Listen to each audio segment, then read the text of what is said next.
So, for lasting relationship, swerte ka kung makahanap ka ng tao na ikaw ang priority. Hindi ibang tao, hindi pamilya, hindi kaibigan. Ikaw lang ang pamilya niya. Tapos pareho kayo nagdadasal, pareho kayo ng Diyos, may takot sa Diyos, may respeto at pagmamahal sa Diyos, sa kapwa. Pareho kami ni Mrs. Pareho kaming kahit masama ang ginawa mo sa amin, polite kami, nag-good morning kami, nag-good afternoon, nag-good evening. Minsan, seryoso lang kami, nakatingin, para mabilis kami magawa yung grocery or kung ano man.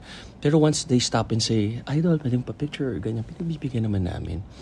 May mga times lang na nagmamadali talaga or emergency or gahol sa time. Pero pinagbibigyan namin lahat. Kahit alam naman namin yung caption minsan hindi maganda. Ganun talaga nasa tao na yun, di ba? Marami pasikat or like ito date ko samantalang sama ko misis ko or lalaitin yung itsura namin dalawa or ganito ganyan. Di ba? Wala tayong magagawa. Ganun talaga ang tao.